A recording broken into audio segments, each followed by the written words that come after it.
3-wood or 5-wood? Which one should we carry? You might carry both. Now, as we start to lose clubhead speed, or if we're new to this game and we don't have clubhead speed, what is the best options which is going to give us maximum carry, allow us to hit that little bit further, and basically give us the best choice from the fairway and from the tee?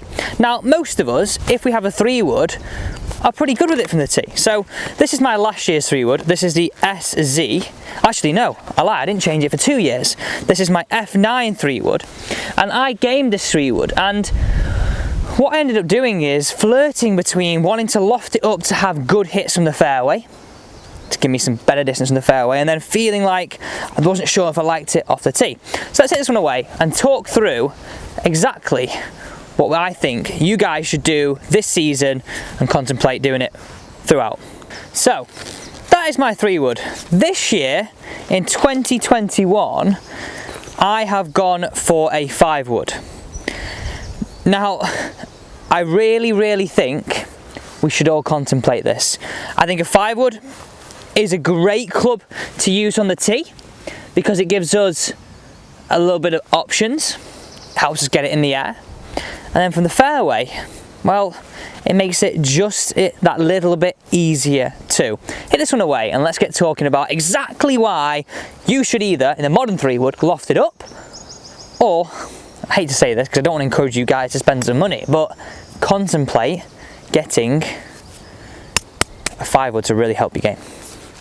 Now, that is the first time I have ever hit this beauty. So I've actually gone for the Tour 5-wood, matte finish, rails, and this is at 17.5 degrees. Just to put it in perspective, this is at 14.5. Now, I would sort of put myself in that player position where I do create a fair amount of clubhead speed. So, I said at the start of the video, if you're a player who's lacking clubhead speed or very new to this game, 3-wood is an absolute no-go. And I mean that. Let's get down this fairway because I think it's more about when we're hitting it off the deck. And if you think about it, if we're a player who struggles with distance and struggles with hitting it a long way, this top end of our bag is so important. So what I want you to think about today's video is essentially setting you up better in your golf bag, making changes to your golf game without making changes to your golf swing, hitting it further, hitting it straighter, making it way more enjoyable. We all want that, right? Less is more. Let's crack on with the rest of this video from the fairway. So if we hit the top end of our bag pretty well, we tend to actually have a pretty good game. We tend to be, okay, I feel like I can score today. So this is a prime example. A long way out on a very tough par 4, I need that top end of my bag. I'm looking 3-wood. I'm looking to get that club up to that green as close as I can, give myself, hopefully a chance of hitting it.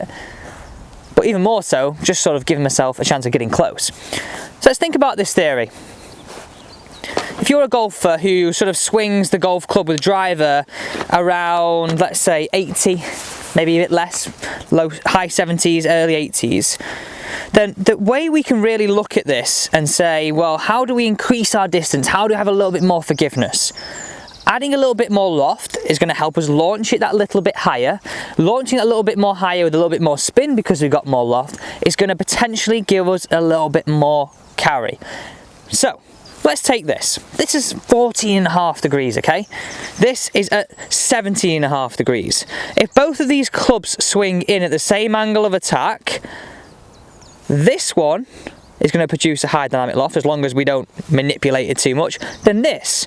So with a slower swing speed, this one's going to launch a little bit higher.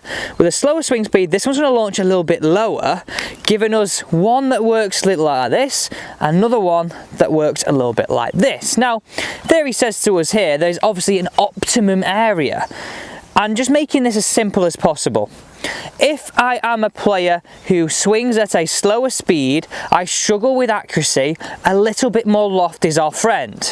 Think of it this way, 7-iron probably goes a very similar distance to your 5-iron, 4-iron and 6-irons.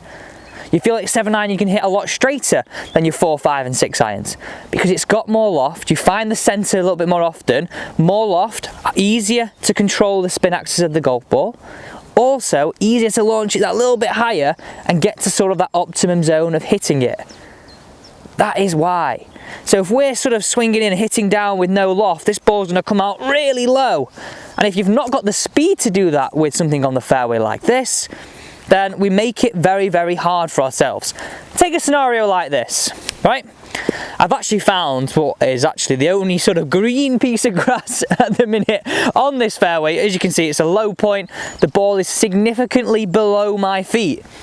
Now, anytime it's below our feet, we know it's a hard shot. What helps us hit it a little bit straighter?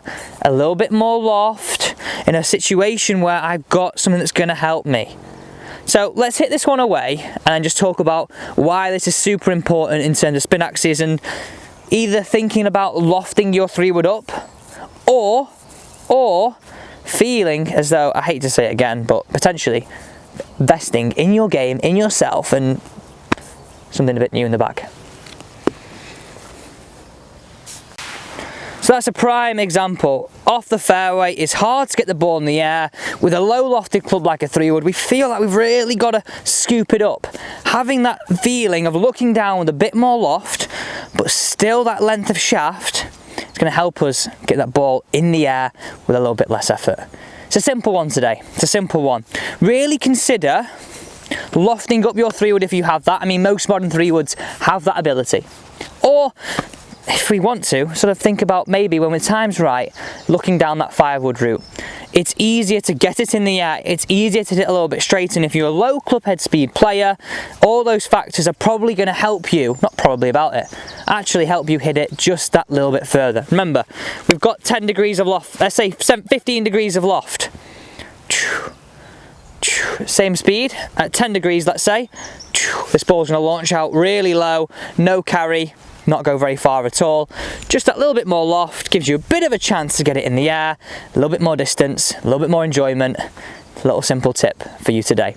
Thanks for watching. Don't forget we have a PDF guide and a newsletter that sit alongside each and every one of these videos. Link to both of them are down below. Don't forget to sign up. I look forward to joining you tomorrow.